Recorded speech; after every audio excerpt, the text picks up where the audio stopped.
కవిత ఈరోజు మేదరమెట్ట సిద్ధం సభ చరిత్రలో నిలిచిపోబోతుందని చెప్పుకోవచ్చు. ఎందుకంటే ఇప్పటికే మనం చూసుకుంటే కనుక రాష్ట్రంలో 3 సిద్ధం సభలు జరిగాయి. ఒకదారిని మించిన స్థాయిలో మరొకటి సిద్ధం సభలకు పెద్ద ఎత్తున ప్రజలు హాజరయ్యారు. భారీ సంఖ్యలో కార్యకర్తలు తరలి వచ్చారు. రాప్తాడు సభ చరిత్రలో ఇప్పటివరకు నిలిచిపోయింది. కనివిని ఎరుగిన రీతిలో దాదాపుగా 10 లక్షల మందికి పైగా కార్యకర్తలు అక్కడికి వచ్చిన పరిస్థితి. ఈరోజు ఇక్కడ మేదరమెట్ట సభకు ఇప్పటికే ఉదయం నుంచి కూడా పెద్ద ఎత్తున కార్యకర్తలు తరలి వస్తున్నారు. దాదాపుగా 15 లక్షల మంది పైగా కార్యకర్తలు వస్తారనేది ఒక అంచనా ఉంది. ఈ నేపథ్యంలో ఇందుకు తగిన విధంగా ఏర్పాట్లు కూడా చేశారు. భారీ సంఖ్యలో ఇక్కడ మనం చూస్తే కనుక మహిళా కార్యకర్తలు సైతం ఇక్కడ తరలి వస్తున్న పరిస్థితి ఉంది. కొంతమంది మహిళా కార్యకర్తలు రావడం జరిగింది. చిత్తూరు జిల్లా రేణిగుంట ప్రాంతం నుంచి రావడం జరిగింది. శ్రీకాళహస్తి నియోజకవర్గం నుంచి వారితో మాట్లాడించే ప్రయత్నం. అమ్మ, ఈరోజు మీకు సిద్ధం సభకు అంటే మీరు రాయలసీమలో రాప్తాడు సభ జరిగిన తర్వాత కూడా మీరు రాయలసీమ నుంచి ఈ ప్రాంతానికి ఇంత సుదూర ప్రాంతానికి రావడానికి గల కారణం ఏంటి? సిద్ధం సభకు చూస్తే మీకు ఏమనిపిస్తుంది? అసలు వెంకటేశ్వర స్వామి కొండపోతే దేవుడు వెంకటేశ్వర స్వామి చూడాలని ఆశ, సిద్ధం పోగ్రం కాడికి వస్తే మా జగనన్నం చూడాలని ఆశతోనే ఇంత దూరం ఇన్ని కిలోమీటర్ల దూరం వచ్చినాం. జగనన్నం చూడడం కోసం ఎవడు రావడం లేదన్న. ఇంట్లో దేవుడు ఫోటో ఉంటే అట్ట, మా గుండెలో జగనన్న ఫోటో ఉంటే అంతే అన్న.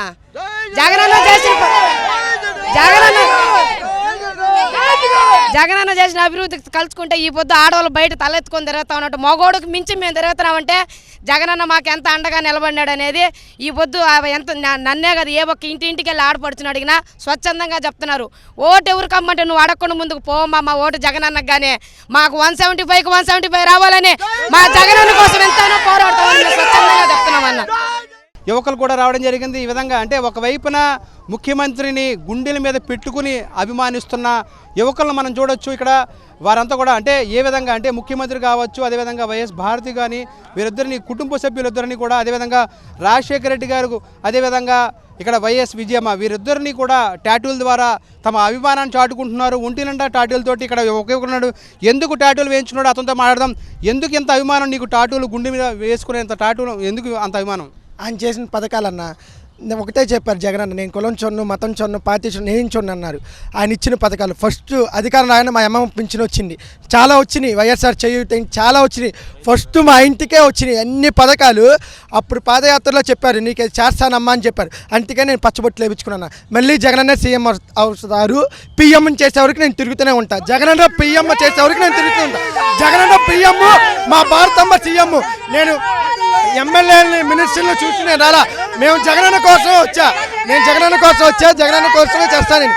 నిజంగా అంటే చూసుకోవచ్చు ఎంత అభిమానం ఉంటే ఎంత దూరం రాగలడానికి వారంతా కూడా వ్యయ ప్రయాసాలకు వచ్చి ఇంత దూరం వస్తారనేది. ముఖ్యమంత్రిగా జగన్మోహన్ రెడ్డి 5 ఏళ్ల సంక్షేమాన్ని చూసిన తర్వాత ఏమనిపించింది? గతంలో అయితే ఎంతోమంది నాయకులు వచ్చినారు, ఎన్నో మాటలు అబద్ధాలు చెప్పారు, అవన్నీ బూడిదలో పోసినట్లు అయిపోయినాయి. ఈరోజు మా జగనన్న స్వచ్ఛంగా వచ్చి సంక్షేమ పథకాలను తీసుకొచ్చి ప్రజల్లోకి తీసుకెళ్ళి నేరుగా అవినీతి పాలన అనేది లేకుండా నేరుగా ఎవరైతే ఎలిజిబిలిటీ అయినారో వాళ్ళకి ఆ పథకం చేరే విధంగా మన రాష్ట్రంలో ఉన్నటువంటి ఏకైక నాయకుడు ఎవరైనా ఉన్నారంటే అది మన జగన్మోహన్ రెడ్డి గారని నేను తెలియజేస్తున్నాను. అదే కాకుండా ముఖ్యంగా మహిళలకి దిశా చట్టం తీసుకొచ్చి, మహిళలకి రిజర్వేషన్ తీసుకొచ్చి అనేక విధాలుగా మహిళలకి ఎన్నో సంక్షేమ కార్యక్రమాలు తీసుకొచ్చిన ఏకైక నాయకుడు అది ఎవరున్నా ఉన్నారంటే మా జగన్మోహన్ రెడ్డి అని గారే నేను తెలియజేస్తున్నాను. మీరు రాజకీయంగా ఏమైనా పదవిలో ఉన్నారా? మీరేం చేస్తుంటారు? నేను రాజకీయంగా ఇప్పుడు మా జగనన్న 2014 నుంచి నేను ఎంపీటీసీగా ఉన్నాను. మళ్ళీ ఈసారి మన 2019 నుంచి కూడా నేను ఎంపీటీసీగా ఉండి వైస్ ఎంపీపీగా నేను పనిచేస్తున్నాను.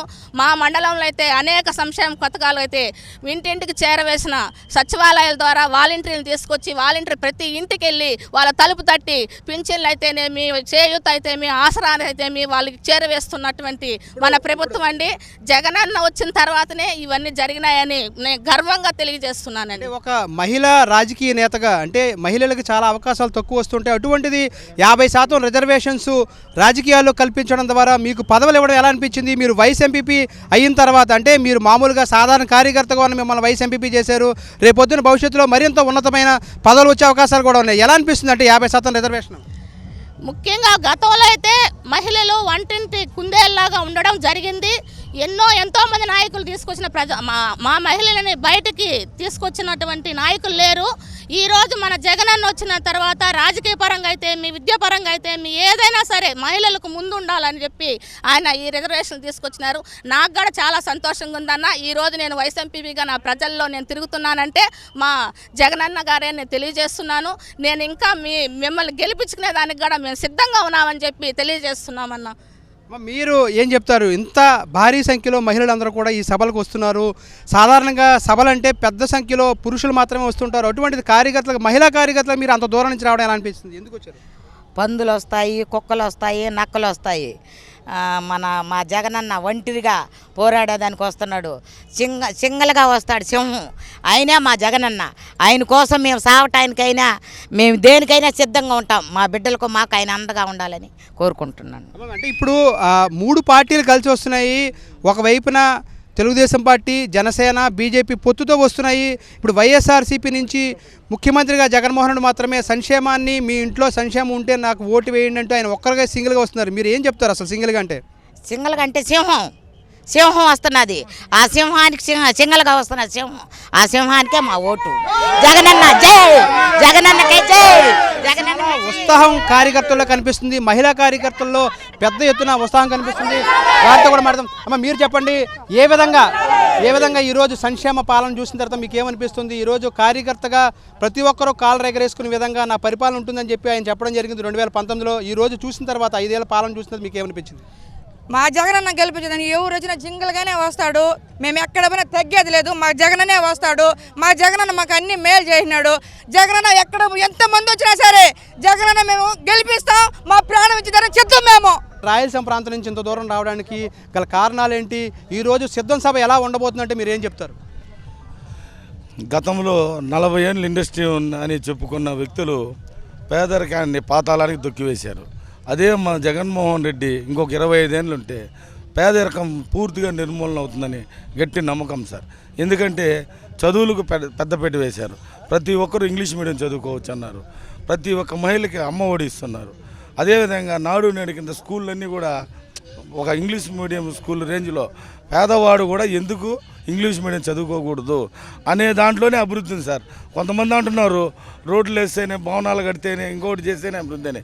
ఫస్ట్ పేదవాడు ఎప్పుడు చదువుకుంటాడో అదే మన దేశ అభివృద్ధి సార్. అది ఒక్కటి కనుక్కున్న ఒకే ఒక scientist YS Jaganmohan Reddy sir. అది మేము బల్లగుద్ది చెప్తాము.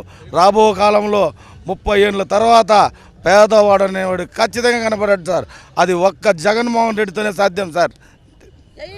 ఇప్పుడు మీరు చెప్పండి, ఈరోజు ముఖ్యమంత్రి జగన్మోహన్ రెడ్డి వైఎస్ఆర్ కాంగ్రెస్ పార్టీ తరపు నుంచి సింగిల్గా వస్తున్నారు. మరోవైపున తెలుగుదేశం పార్టీ, జనసేన, బీజేపీ కలిసి పోటీ చేయబోతున్నాయి. ఎలా ఉండబోతున్నాయి అంటే ఏం చెప్తారు రాజకీయాలు?